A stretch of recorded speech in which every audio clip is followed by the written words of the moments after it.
مسیح خداون میں آپ تمام عزیز و بہنوں بھائیوں کی سلامتی ہو۔ آج ہم خداون کے کلام میں سے سیکھیں گے۔ ایک بیوہ عورت جو ہے وہ ایک بادشاہ کے پاس آتی ہے اپنا فیصلہ لے کر کہ میرا انصاف کر، مجھے مدعی سے بچا۔ تو آج ہم بائبل مقدس میں سے لوکا رسول کی انجیل اور اس کا 18 باب اور اس کی پہلی آیت سے 8 آیت تک خداون کے کلام کو پڑھیں گے۔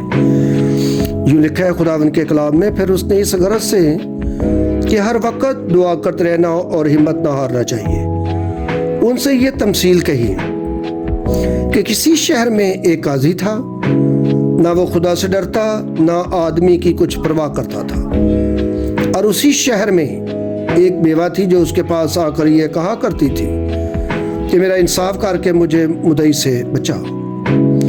اس نے کچھ عرصہ تک تو نہ چاہا، لیکن آخر اس نے اپنے جی میں کہا کہ گو میں نہ خدا سے ڈرتا اور نہ آدمیوں کی کچھ پرواہ کرتا ہوں، تو اب اس لیے کہ یہ بیوہ مجھے ستاتی ہے میں اس کا انصاف کروں گا، ایسا نہ ہو کہ یہ بار بار آ کر آخر کو میرے ناک میں دم کرے۔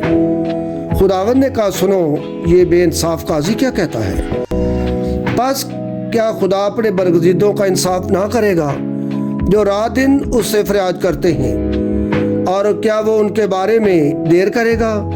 میں تم سے کہتا ہوں کہ وہ جلد ان کا انصاف کرے گا۔ تو بھی جب ابن آدم آئے گا تو کیا زمین پر ایمان پائے گا؟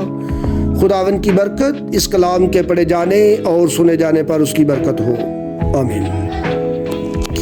عزیزو بہنوں اور بھائیوں، بائبل مقدس میں جو حوالہ ابھی ہم نے پڑھا ہے، اس میں اگر بے انصاف قاضی ایک عورت کا انصاف کر سکتا ہے تو ہمارا خداوند یسوع مسیح جو بادشاہوں کا بادشاہ ہے، جب ہم اس کے پاس آتے ہیں تو کیا وہ ہمارا انصاف نہیں کرے گا؟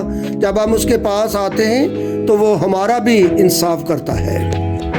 Thank you for watching.